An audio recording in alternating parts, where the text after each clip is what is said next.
The cold marble floor pressed against her palms as she struggled to breathe, her entire body trembling with exhaustion.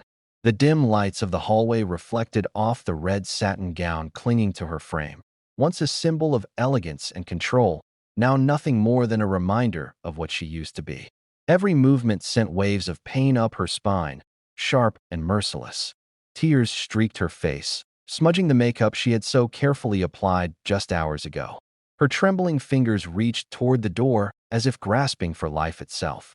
"Please, I can't walk," she whispered, her voice barely audible, breaking apart like glass. Her words echoed through the vast, empty corridor of her mansion, a place filled with everything money could buy, except the one thing she had lost long ago: hope. The grand paintings on the walls, the shimmering chandelier above, the silence that followed her plea, all of it mocked her. She was surrounded by luxury, yet completely alone.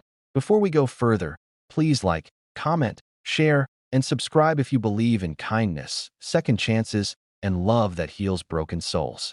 Red Heart Amelia Warren had once been the name whispered with admiration across boardrooms and newsrooms alike. The youngest CEO in the city, the woman who built her empire from nothing but ambition and intellect. She was the face of power, confident, commanding, and unstoppable.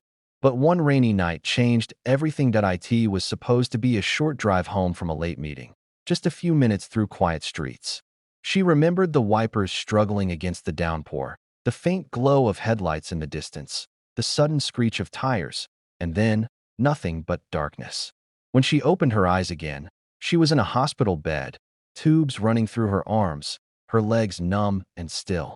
The doctors told her the truth gently: a spinal injury, severe. Walking again would be a long, uncertain road. For weeks, she refused to accept it. Amelia Warren, the woman who once commanded 1,000 employees with a single email, couldn't even stand on her own. The world that had once bowed before her now moved on without her. She withdrew from everyone: her board members, her friends, even her family. Shame and frustration consumed her. Every time she tried to stand, her body betrayed her. Every time she looked in the mirror, she saw a stranger, fragile, helpless, broken. She hired nurses, therapists, and assistants, all of whom tried their best to help. But none lasted long. Her temper, her pride, her pain, it all drove them away. She wasn't cruel by nature, just afraid. She didn't want pity. She wanted to be treated as if she still mattered.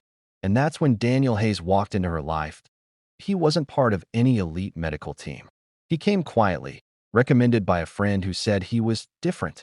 A single dad, humble, calm, and dependable. When Amelia first saw him standing at her door, dressed simply, his face kind but worn, she felt insulted. "You're not what I asked for," she said coldly, her tone sharp enough to cut. Daniel didn't argue. He simply smiled, his voice steady and gentle. "Maybe I'm what you need." At first, Amelia tried to make his job impossible. She ignored him, snapped at him, tested his patience. But Daniel never raised his voice. He moved through her world quietly, doing his duties with care, arranging her medicines, cleaning her therapy space, preparing her meals exactly how she liked them. Every time she lashed out, he answered with calm. "You don't have to fight me, Amelia," he said one evening. "I'm on your side." She didn't believe him. Not yet. One night, after a particularly painful therapy session, Amelia decided to reach her bedroom alone. Her pride wouldn't let her call for help. But halfway across the hall, her hand slipped from the wall rail, and her legs gave way. The crash was loud. Her wheelchair toppled, the sound echoing like thunder. She hit the floor hard. Pain exploded through her spine, raw and merciless. Tears spilled freely as she whispered through sobs, "Please, I can't walk." Daniel heard her from the other side of the house. Within seconds, he was kneeling beside her, concern flooding his face. Without hesitation, he scooped her up in his arms, strong but gentle, and carried her back to her bed. She didn't resist. She couldn't. For the first time in months, Amelia let someone hold her as she cried. Her tears soaked his shirt, and he said nothing, just held her until she calmed. That night, something inside her cracked, not from pain, but from realization. She wasn't angry at the world. She was afraid of being seen as weak. And yet, in Daniel's arms, she didn't feel weak at all. She felt human. From that day, things began to change. Daniel became more than just her caretaker. He became her anchor. His quiet kindness seeped into the corners of her lonely world. He never treated her like a patient or a charity case. He treated her like a person. Sometimes they'd talk for hours about books, music, life before her accident. Other times, he'd just sit nearby while she practiced moving her legs, offering silent encouragement. Amelia learned that Daniel was a single father.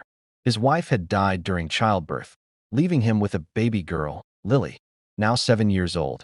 Lily was the center of his universe. He worked nights, skipped meals, and gave up his dreams so his daughter could have one every evening. After finishing his chores, Daniel would video call Lily, reading her bedtime stories. Amelia often overheard those calls from her room, his voice soft and full of warmth, his daughter's giggles echoing through the hall. Those sounds, so full of love and life, began to heal parts of Amelia she didn't even know were broken. One morning, she asked him how he stayed so strong despite everything he'd lost. Daniel smiled faintly, staring out the window. "I can't control what life takes from me," he said, "but I can control what I give back." Those words struck deep. Inspired by him, Amelia started fighting again. She pushed herself in therapy, enduring pain that once made her give up. There were days she cried out in frustration, days she felt like quitting, but Daniel never let her. He'd kneel beside her, steady her trembling hands, and whisper, "You're stronger than your fear." Days became weeks. Weeks turned into months. Slowly, impossibly, she began to stand again, shaky, trembling, but standing. Each small step was a victory, each moment a battle won. And through it all, Daniel was there, never letting go. Then came the morning that changed everything. Amelia stood in her living room, facing Daniel. Her wheelchair stood behind her, untouched. Her legs trembled under her weight, but she refused to give in. Step by step, she moved forward, unsteady, unsure, but determined. Daniel's eyes widened, filled with pride and disbelief.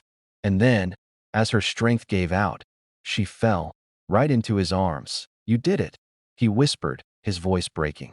"You walked." Tears streamed down her face as she smiled weakly. "No, Daniel," she said, her voice trembling. "We did it." That day marked the beginning of her new life. Amelia didn't just regain her ability to walk, she regained her spirit. When she returned to her office months later, walking with a cane, her employees were speechless. She wasn't the same woman who once demanded perfection. She was softer now, stronger in a different way. She started new programs in her company, scholarships for single parents, funds for disabled employees, and healthcare for caregivers. She wanted the world to feel the same kindness she had received, but what changed her most wasn't the recovery. It was realizing what true strength looked like. A man who gave without asking, who loved without expecting anything in return, and who reminded her that compassion was power. One quiet evening, she visited Daniel's modest home for dinner.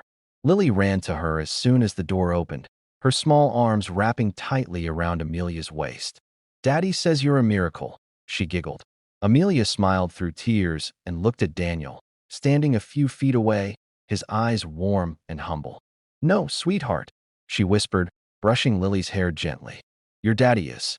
Under the soft glow of that tiny living room, surrounded by laughter and love, the woman who once had everything realized what it truly meant to have enough.